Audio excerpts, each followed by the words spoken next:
ಇಂದಿನ ಸ್ಪರ್ಧಾತ್ಮಕ ದಿನಗಳಲ್ಲಿ ವಿದ್ಯಾರ್ಥಿಗಳು ಭವ್ಯ ಭವಿಷ್ಯ ರೂಪಿಸಿಕೊಳ್ಳಲು ಉದ್ಯೋಗಕ್ಕಾಗಿ ಓದುವುದು ಅವಶ್ಯವಾಗಿದೆ. ವೃತ್ತಿ ಮಾರ್ಗದರ್ಶನ ಪಡೆದಿರುವ ವ್ಯಕ್ತಿಗೆ ಈ ದಾರಿ ಸುಗಮಗೊಳ್ಳುವುದು. ಅಂತಹ ಸುಂದರ ಭವಿಷ್ಯವನ್ನ ಸುಗಮಗೊಳಿಸಲು ಈ ಕರಿಯರ್ ಮೇಳ ಪೂರಕವಾಗಲಿ ಎಂದು ಗದಗ ಜಿಲ್ಲಾಧಿಕಾರಿ ಸಿಎನ್ ಶ್ರೀಧರ್ ಅವರು ಹೇಳಿದರು. ಡಯಟ್ ಆವರಣದಲ್ಲಿ ಜಿಲ್ಲಾಡಳಿತ, ಜಿಲ್ಲಾ ಪಂಚಾಯಿತಿ, ಸಮಗ್ರ ಶಿಕ್ಷಣ ಕರ್ನಾಟಕ ಬೆಂಗಳೂರು, ಶಾಲಾ ಶಿಕ್ಷಣ ಇಲಾಖೆ, ಗದಗ ಜಿಲ್ಲಾ ಶಿಕ್ಷಣ ಮತ್ತು ತರಬೇತಿ ಸಂಸ್ಥೆಯ ಸಂಯುಕ್ತಾಶ್ರಯದಲ್ಲಿ ಶುಕ್ರವಾರ ಮಾರ್ಚ್ 20ರಂದು ಜರುಗಿದ 9 ರಿಂದ 12ನೇ ತರಗತಿಯ ವಿದ್ಯಾರ್ಥಿಗಳಿಗೆ ಏರ್ಪಡಿಸಲಾಗಿದ್ದ ಕರಿಯರ್ ಮೇಳ 2026 ಈ ಕಾರ್ಯಕ್ರಮವನ್ನ ಉದ್ಘಾಟಿಸಿ ಮಾತನಾಡಿದ ಅವರು, ವಿದೇಶಗಳಲ್ಲಿ ವ್ಯಾಸಂಗ ಮಾಡುವುದಕ್ಕೂ ಭಾರತದಲ್ಲಿ ಮಾಡುವುದಕ್ಕೂ ಇಂದಿನ ದಿನಗಳಲ್ಲಿ ಬಹಳ ವ್ಯತ್ಯಾಸವಿಲ್ಲ. ವಿದೇಶಗಳಲ್ಲಿ ದೊರಕುವಂತಹ ಎಲ್ಲಾ ರೀತಿಯ ಸಂಪನ್ಮೂಲಗಳು, ವಿಷಯ ತಜ್ಞರು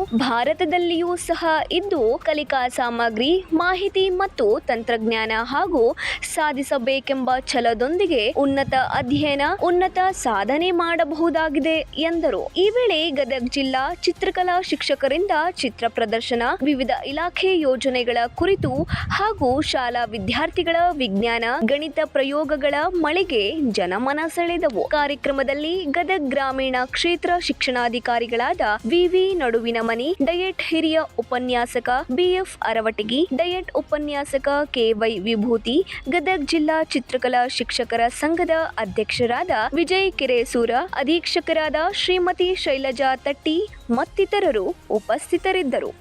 ಉಡುಚಪ್ಪ ತಿಗರಿ, 9 ಲೈವ್ ನ್ಯೂಸ್, ಗದಗ.